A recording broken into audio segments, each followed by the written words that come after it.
ప్రభు అయిన యేసుక్రీస్తు నామంలో మీ అందరికీ నా వందనాలండి. అందరూ ఎలా ఉన్నారు? మన వాక్యంలోనికి వెళ్ళే ముందు చర్చిలో ఉన్న మదర్స్ అందరికీ హ్యాపీ మదర్స్ డే. ఓకే, మన వాక్యంలోనికి వెళ్దాము. యోహాను సువార్త 1వ అధ్యాయం 10 నుండి 14 వచనాలు. యోహాను సువార్త 1వ అధ్యాయం 10 నుంచి 14 వచనాలు ఒకసారి చదవండి. 10 నుంచి 14 అండి. ఆయన లోకములో ఉండెను, లోకమాయను మూలముగా కలిగెను, గాని లోకమాయను తెలుసుకొనలేదు. ఆయన తన స్వకీయుల యొద్దకు వచ్చెను, ఆయన స్వకీయులు ఆయనను అంగీకరింపలేదు. తన్ను ఎందరో అంగీకరించురో వారికందరికీ, అనగా తన నామమునందు విశ్వాసముంచిన వారికి దేవుని పిల్లలగుటకు ఆయన అధికారము అనుగ్రహించారు. వారు దేవుని వలన పుట్టినవారే గాని రక్తము వలనైనను శరీరచ్చ వలనైనను మనుష్యచ్చ వలనైనను పుట్టినవారు కాదు. ఆ వాక్యము శరీరధారి అయి కృపాసత్య సంపూర్ణుడుగా మన మధ్య నివసించెను. తండ్రి వలన కలిగిన అద్వితీయ కుమారుని మహిమ వలనే మనము ఆయన మహిమను కనుగొంటున్నాం. చాలండి. మన వాక్యంలోనికి వెళ్ళే ముందు చిన్న ప్రార్థన చేసుకుందాం. మహానతుడ, మహాగణుడ, మీకు వందనాలు, స్తోత్రాలు ప్రభా. ఈరోజు మేము వాక్యంలోకి అడుగు పెడుతుండగా మీరు మాతో మాట్లాడండి. మీరు చెప్పే ప్రతి ఒక్క విషయాన్ని మేము చక్కగా ధ్యానించి అనుసరించే బిడ్డలు ఉండడానికి సహాయం దయచేయండి. ఇంకా ముందున్న కార్యక్రమం అంతా మీరే ముందుండి చక్కగా జయకరంగా జరిగించండి. క్రీస్తు నామంలో అడుగుచున్నాం తండ్రి, ఆమేన్. ఓకే, యోహాను సువార్త 1వ అధ్యాయం 10 నుంచి 14 వచనాలు చదువుకుందాం కదండి. ఈరోజు నా యొక్క టైటిల్ ఏంటంటే, మనం యేసు ప్రభుని రక్షకుడిగా అంగీకరిస్తే, if we accept Jesus Christ as our personal saviour. మన యేసు ప్రభుని రక్షకుడిగా అంగీకరిస్తే, రక్షకుడిగా అంగీకరించక ముందు ఉండే జీవితం వేరు, రక్షకుడిగా అంగీకరించిన తర్వాత ఉండే జీవితం వేరు. అంటే యేసు ప్రభుని రక్షకుడిగా అంగీకరిస్తే కష్టాలు పోతాయి నేను చెప్పను, కష్టాలు ఉంటాయి, కానీ వాటి నుంచి ఎదుర్కోవడం ఎలా అన్నది దేవుడు మనకి తెలియజేస్తాడు. ఇప్పుడు మనం రక్షకుడిగా దేవుడిని అంగీకరిస్తే మనకి 3 మన జీవితంలో కలిగజేస్తాడు. ఈరోజు ఒక 3 పాయింట్ల ద్వారా నేను మీకు తెలియజేయాలనుకుంటున్నాను. నా మొదటి పాయింట్ ఏంటంటే, ఆయన మనలను కోరేను. యేసు ప్రభు మనల్ని కోరుకున్నాడు. ఎప్పుడు ఆది కాండంలో కోరుకున్నాడు. మనం ఎప్పుడైతే సృష్టించాడో దేవుడు, అప్పటి నుంచి మనం కోరుకోవడం ప్రారంభించాడు. కానీ మనం కోరుకోము, అందరినీ కోరుకుంటాం యేసు ప్రభుని తప్పించి. యేసు ప్రభుని తప్పించి అందరినీ కోరుకుంటాం. మనం మనుషులం కాబట్టి మనిషిని కోరుకుంటాం, మనీని, డబ్బుని కోరుకుంటాం. అన్నీ మనకు డబ్బు, మనీ మైండెడ్ పర్సన్స్ ఉంటారు, ఏదో ఒకటి డబ్బుని కోరుకునే వాళ్ళు ఉంటారు. యోహాను సువార్త 3వ అధ్యాయం 16 వచనం ఒకసారి చదవండి. దేవుడు లోకమును ఎంతో ప్రేమించెను, కాగా తన అద్వితీయ కుమారునిగా పుట్టిన వాని యందు విశ్వాసం ఉంచు ప్రతివాడు నశింపక నిత్య జీవం పొందినట్లు ఆయన అనుగ్రహించును. ఆ మొదటి లైన్లోనే దేవుడు లోకంని ఎంతో ప్రేమించను. ఎంత ప్రేమించాడో తెలియదు. అందుకే యోహాను గారు కూడా దేవుడు లోకాన్ని ఎంతో ప్రేమించాడు. మనం మనం లోకం నుండి వస్తువుని ప్రేమిస్తాం, దేవుడిని ప్రేమించాం. దేవుణ్ణి మనం యాక్సెప్ట్ చేస్తే, దేవుడిని అంగీకరిస్తే దేవుడు మనకి ఏమేమి కలుగు చేస్తాడో ఫస్ట్ పాయింట్ నేను చెప్పాను. మనల్ని కోరుకుంటాడు. ఫస్ట్ మనం కూడా కోరుకోవాలి దేవుడిని. దేవుడు మనం కోరుకుంటాడు, మనం కోరుకోము. అక్కడ లోకంని ఎంతగానో దేవుడు మనల్ని ప్రేమించిన దేవుడు, మనల్ని చేయి విడిచిపెట్టే దేవుడు కాదు, ఎంతగానో మన మీద దయ చూపించే దేవుడు. దేవుడికి చాలా పేర్లు ఉన్నాయి. ప్రేమమయుడు, దయామయుడు, కరుణామయుడు, ఇవన్నీ ఆయన పేర్లే. అవి కూడా మనం పెట్టిన పేర్లే. కానీ మనం దేవుడిని యాక్సెప్ట్ చేయం. దేవుడిని నమ్ముతాం కానీ పూర్తిగా నమ్మం. సగం అటువైపు, సగం ఇటువైపు, పూర్తిగా నమ్మం. క్రైస్తవులు కూడా, నమ్మిన వాళ్ళు క్రైస్తవులు ఉన్నారు, దేవుని సన్నిధికి వస్తున్నారు, ప్రతి ఆదివారం రావట్లే, ఇంట్లో కూర్చొని అంటున్నారు. కుటుంబంలో 1-2 వస్తున్నారు అంతే. ఇంకంతే, మిగతా అందరూ ఇంట్లో కూర్చొని సోరు ఆగుతూ, టీవీ చూస్తూ, ఫోన్లు చూడడం, ఇంకే. కాబట్టి మనం దేవుని సన్నిధికి వస్తున్నామంటే అందరం, కుటుంబస్తులు అందరూ రావాలి దేవుని సన్నిధికి. మన దేవుని రక్షకుడిగా అంగీకరిస్తే దేవుడి లోకాన్ని ఎంతగానో తన అద్వితీయతని స్వయంగా మన కోసం వచ్చి తను స్వయంగా మన కోసం వచ్చి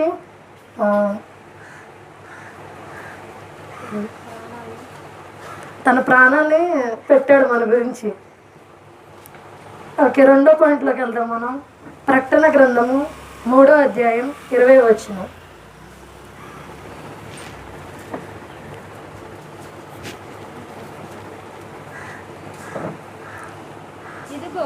ఇదిగో నేను తలుపునొద్ద నిలిచి ఉండి తట్టుచున్నాను. ఎవడైనాను నా స్వరము విని తలుపు తీసిన ఎడల నేను అతని యొద్దకు వచ్చి అతనితో నేనును నాతో కూడా అతను భోజనము చేయదు. చాలండి. నా 2వ పాయింట్ ఏంటంటే యేసు మనను చేరాను. దేవుడు మన దగ్గర చేరాడు. ఎప్పుడో చేరాడు, మనం చేర్చుకోమంతే. వ్యర్థమైనవన్నిటిని మన హృదయంలోకి చేర్చుకుంటాం. ఎప్పటి నుంచి ఆయన మన డోర్ని నాక్ చేస్తున్నాడు అంటే డోర్ని మన తలుపుని తడుతున్నాడు, కానీ దేవుడిని మాత్రం బయట నుంచో పెడతాం.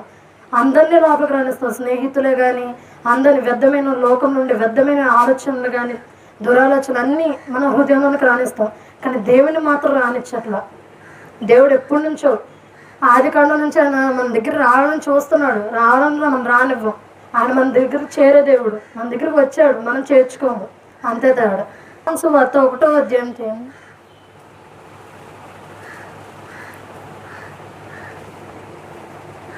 1వ అధ్యాయం 10వ వచనం చదవండి.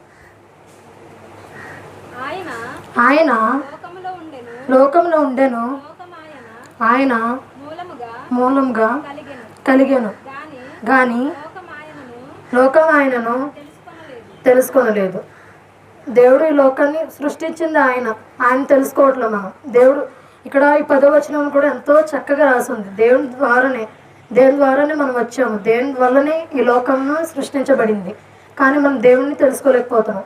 అందరినీ తెలుసుకుంటూ దేవుని మాత్రం తెలుసుకోలేం. ఇది ఎలా ఉందంటే చీమ పొట్ట ఉంటుంది కదా, చీమ చక్కగా పొట్ట తయారు చేస్తుంది, కానీ పాము వచ్చి దాన్ని లాక్కుంటుంది. ఇది కూడా అంతే. లోకాన్ని దేవుడు సృష్టించాడు, కానీ సాతాను వచ్చి దీన్ని ఆక్రమించాడు. ఎక్కడ చూసినా క్రిస్టియన్స్ కూడా, క్రైస్తవులు కూడా ఇంట్లో కూర్చొని ఉంటున్నారు. అందరూ ఇంట్లో కూర్చోనండి. అందరూ కూడా క్రైస్తవులు కూడా పేరుకి మాత్రం క్రిస్టియన్స్ అని చెప్తారు. నేను క్రైస్తవుడు అని చెప్తారు, కానీ ఒక్కరు కూడా దేవుని సన్నిధికి రారు. దేవుని చెప్పిన ఆజ్ఞలు పాటించాం, దేవునికి ఇష్టకరంగా జీవించాం, ప్రార్థన జీవితం ఉండదు, పరిశుద్ధంగా ఉండవు. కానీ క్రైస్తవులను అందరూ చెప్పుకుంటాం. దేవుడు మన దగ్గర చేరినప్పుడు మనం కూడా ఆయన చేర్చుకోవాలి. మన బిహేవియర్ కూడా దేవుడు మన దగ్గర చేర్చుకునేలా ఉండాలి. దేవుడు మన దగ్గరికి ఎప్పుడో వచ్చాడు, మనం చేర్చుకోవట్లేదు. అక్కడ ప్రకటన గ్రంథంలో కూడా 20వ వచనంలో ఆయన తలుపు వద్ద నుంచి తట్టుతున్నాం, కానీ అందరికీ చక్క ద్వారం బాగానే తెరిచి ఉంచుతుంది. దొంగలు కూడా బాగానే వస్తారు మన ఇంట్లో వాళ్ళకి దొంగతనం చేయడానికైనా. వాళ్ళకి తెరిచి ఉంచాం, కానీ సాతానికి మాత్రం చక్కగా తెరిచి ఉంచుతాం. ప్రార్థన చేయకుండా మనం వాక్యం వినంతసేపు, పాటలు పాడేంతసేపు, సాక్ష్యాలు ఎంత చెప్పేంతసేపు బాగానే ఉంటాం. వాక్యం వింటున్నాం, ఏదో మనం పరిశుద్ధంగా ఉన్నాము అని మనం అనుకుంటాం, కానీ దేవుని దృష్టికి అది పరిశుద్ధంగా ఉన్నామో లేదో మనకు తెలియదు. దేవుని దృష్టికి అది వేరేగా ఉండొచ్చు. మనకేంటి పరిశుద్ధంగా ఉన్నాం, చక్క వాక్యం ఎదుగుతున్నాం, ప్రార్థన చేస్తున్నాము, ఏదో మనం పరిశుద్ధంగా ఉన్నామని మనం అనుకుంటాం, కానీ దేవుని దృష్టికి అది పరిశుద్ధంగా ఉన్నామో లేదో ఆయనకి తెలియాలి. అలా అని చెప్పి అందరూ పరిశుద్ధంగా ఉన్నారని నేను చెప్పను. దేవుని సన్నిధికి వస్తున్నాం, కానీ దేవునికి ఇష్టకరంగా జీవిస్తున్నామా? అందుకే పౌలు గారు అంటున్నారు, examine yourself whether you are in faith or not. మనం విశ్వాసం ఉన్నామా లేదని పౌలు గారు అంటున్నారు మనతో. మనం చెక్ చేసుకోవాలి, అసలైన విశ్వాసం ఉంటున్నామా? విశ్వాసం ఉంటుంది, కానీ కొంచెమే ఉంటుంది. ప్రార్థన చేస్తాము, మన మనుషులం కాబట్టి ప్రార్థన చేసిన వెంటనే రాకపోతే మనం విసుగుదల వచ్చేసిద్ది. అడిగిన వెంటనే రావట్లేదు, దేవుడు నా ప్రార్థన వినట్లేదు, దేవుడు నా ప్రార్థన సమాధానం ఇవ్వట్లేదు, నేనంటే ఇష్టం లేదు, దేవుడికి దయ చూపించట్లేదు. నేను మీకు లాస్ట్ సండే కూడా చెప్పా, మనకి if we want benedictions from God, the only thing we have to do or we must have to do is pray, trust and believe in his timing. మనకి దేవుని నుండి ఆశీర్వాదాలు రావాలంటే ప్రార్థన, విశ్వాసం, ఆయన సమయం మీద నమ్మకం. మనం మనం ప్రార్థన చెయ్యం, ప్రార్థన చేస్తాం, ఒకసారి చేస్తాం, అంతేకాని రోజు చేస్తూ కూర్చున్నాం. అలానే పనులను ఆపుకొని కూర్చొని చేయమని చెప్పట్లా. ఉన్న కాసేపే 5 నిమిషాలు చేయండి ప్రార్థన, కాసేపే ఉన్న ప్రార్థన. ఆ 5 నిమిషాల ప్రార్థన దేవుడిని ఆశీర్వాదం మనకి ఇచ్చేలా ఉండాలి. అంతేగాని మనం నమ్ముతాం ఏంటి, కాస్త అటువైపు నమ్ముతాం, కాస్త ఇటువైపు నమ్ముతాం, పూర్తిగా నమ్మం దేవుణ్ణి. అందుకే మీరు నన్ను రక్షకుడిగా అంగీకరిస్తే నేను మీ జీవితంలో ఈ చేస్తానని దేవుడు ఎప్పుడో చెప్పాడు. మనం అంగీకరించాం. అంగీకరించిన దేవుని సంధికి రాము, ప్రార్థన చెయ్యం, ఆయనకి ఇష్టకరంగా జీవించాం. ఆయనకి ఇష్టకరంగా జీవించాలని ప్రతి ఆదివారం దేవుని సంధికి రావాలి. ఎన్ని పనులు ఉన్నా సరే మానుకుని దేవుని సంధికి వచ్చి కూర్చుంటే ఖచ్చితంగా దేవుడు మన ప్రార్థన అనేది ఖచ్చితంగా ఆలకిస్తాడు. అంతేగాని ఇంట్లో కూర్చొని సోది వాగుతూ టీవీలు చూస్తూ ఫోన్లు వచ్చినప్పటి నుంచి ఇంకా ఫ్రెండ్స్తో మాట్లాడుకుంటూ బయటకు తిరగడం. క్రిస్టియన్స్ కూడా వస్తున్నారు, అందరూ వస్తున్నారు ఫ్యామిలీ నుండి ఒక్కలో ఇద్దరు అంతే, ఇంకెవరు రారు. కాబట్టి దేవుడు మన దగ్గర చేరేలా ఉండాలి మన ప్రార్థన కూడా. ఆయన మన దగ్గరికి వచ్చాడు, మన ద్వారం తెరిచి ఉంచాలి. ఆయన తలుపు నద్దు నుండి తట్టుచున్నాడు. ఏంటి, నేను మీకు దగ్గరకు వస్తాను, మీరు నన్ను రక్షకుడిగా అంగీకరించారు కాబట్టి నేను మీ దగ్గరకు వస్తున్నా, కాబట్టి నా గురించి ద్వారాలు తెరవండి. ఆయన తలుపు నద్దు నుంచి తట్టుతూనే ఉన్నాడు, మనం తెరం. ఆయన మాత్రం బయట నుంచొని పెడతాం, అందరినీ లోపలికి రానిస్తాం. ముఖ్యంగా సాతాన్ని మన లైఫ్లోనికి అసలు రానిచ్చకూడదు. మన ప్రార్థన సాతాన్ని ఎదుర్కోవడం అంటే ప్రార్థన చేస్తానికి మంట వచ్చేసింది. ఎందుకంటే దేవునితో మాట్లాడడం ఆయనకు అస్సలు ఇష్టం ఉండదు సాతానికి. మనం కూడా ప్రార్థనలో ప్రతిదినం ప్రార్థన చేయడం విసుగుదనం వస్తుంది, దాన్ని కూడా విడిచిపెట్టి మన ప్రార్థన అనేది చేయాలి.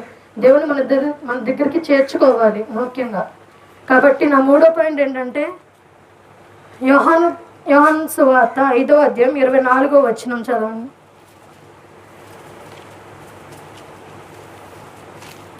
నా మాట విని నన్ను పంపిన వాని యందు విశ్వాసముంచువాడు నిత్య జీవము గలవాడు, వాడు తీర్పులోనికి రాక మరణంలో నుండి జీవంలోనికి దాటి ఉన్నాడని మీతో నిశ్చయముగా చెప్పుచున్నాను. చాలండి.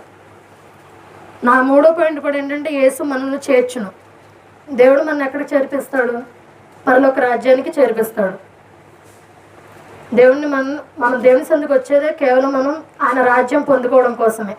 ఆయన సన్నిధి ఇప్పుడు చనిపోయాక కూడా మనం దేవుని సన్నిధికి వెళ్ళాలని, మన దేవుని సన్నిధికి వెళ్ళాలని అంటే తన పరలోక రాజ్యానికి వెళ్ళాలని మన దేవుని సన్నిధికి వస్తాము ఆయన నమ్ముకున్నది.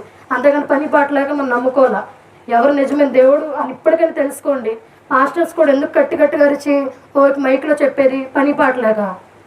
మనం మనం చనిపోయాక నిత్య నరకానికి వెళ్ళకుండా మనకి నిత్య రాజ్యాన్ని ఇవ్వడానికి దేవుడే స్వయంగా తన రాజ్యాన్ని విడిచిపెట్టి మన గురించి అని, మన పాపాల గురించి అని ఆయన సిలువలో మరణించిన దేవుడు.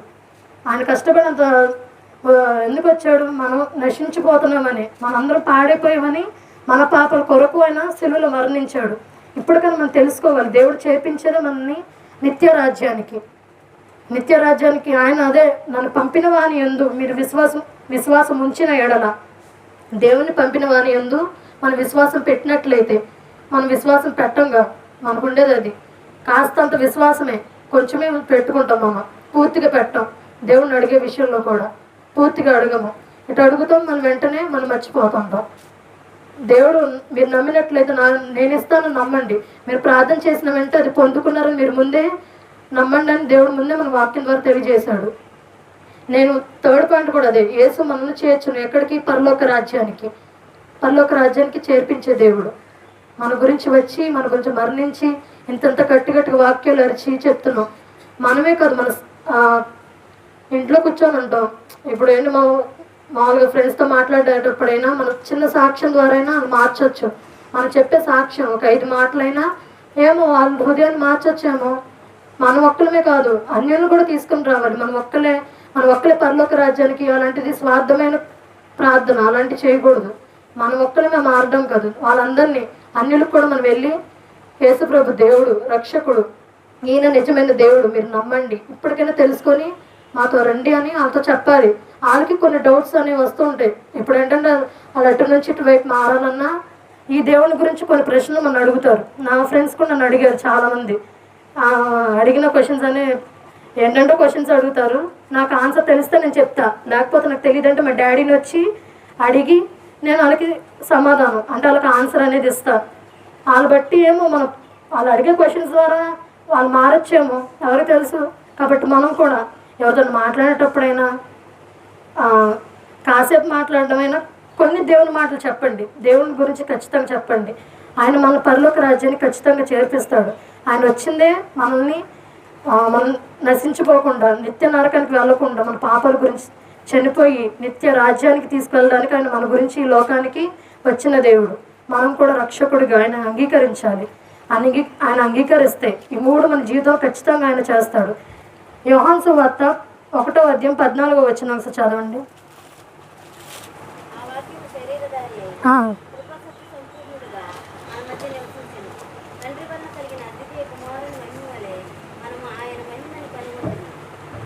చాలండి. తన వాక్యం శరీరధారి. మన వాక్యాన్ని అసలు గుర్తుపెట్టుకుంటామా? ఇక్కడ చదివిందే అక్కడికి బయటికి వెళ్ళినా వెంటనే మర్చిపోతాం. వాక్యంలో ఏదైనా కష్టమైన గ్రంథం ఓపెన్ చేయమంటే తప్పులాం, ఇండెక్స్ ఎతికేస్తుంటాం. ఫస్ట్ ఇండెక్స్లోకి వెళ్ళిపోయి ఎతికేస్తుంటాం. ఏదైనా కష్టమైన వాక్యం చెప్పితే అదే ప్రకటన కానీ, ఆదికాండం కానీ, నిర్గమకాండం తెరుస్తాం. కానీ మధ్యలో ఏదైనా మలాకి తీయండి, మధ్యలో ఆమోసు గ్రంథంకి తీయండి అంటే ఎవరికి రాదు, ఎవరు తీయలేరు కూడా. నేను వెంటనే ఇండెక్స్కి వెళ్ళిపోతారు. పేజ్ అక్కడ ముందే రెడీగా పెట్టుకొని ఉంటారు పేపర్ని. వెళ్ళి వెంటనే తిప్పేసి అప్పుడు గవ్వు తిప్పేసి చదువుతారు. ఇంక ఇదే చదివిన వాక్యం కూడా కనీసం కొంచెం వాక్యమైనా మనం కంఠస్థ చేయాలి. బయట స్టూడెంట్స్ ఏంటి, స్కూల్లో చెప్పింది వచ్చి ఇంటి దగ్గర చదువుతారు, గుర్తుపెట్టుకుంటారు. అది కూడా బట్టి పట్టి చదువుతారు.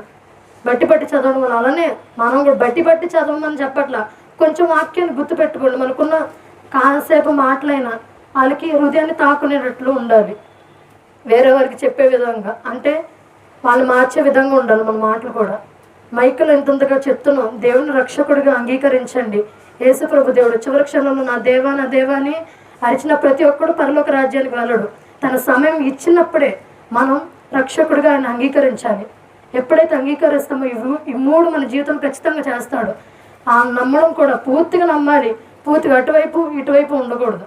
పూర్తిగా నమ్మేవాళ్ళు కూడా మన క్రిస్టియన్స్ కూడా నమ్ముతాం. ఏంటి కాసేపే, కొంచెం సేపే ఉంటుంది ఆ నమ్మకం. ప్రార్థన చేసేంతసేపు ఏదో పెద్ద భక్తి పనుల చేసేస్తుంటాం. కానీ తర్వాత ఇంక నార్మలే, ప్రార్థన ఇంక ఉండదు. ఎవరైనా కుటుంబాల్లో కనీసం కుటుంబ ప్రార్థనలు ఉంటున్నాయా? ఉండట్లా. అసలు వ్యక్తిగత ప్రార్థనలు ఉంటున్నాయా? అవి ఉండవు.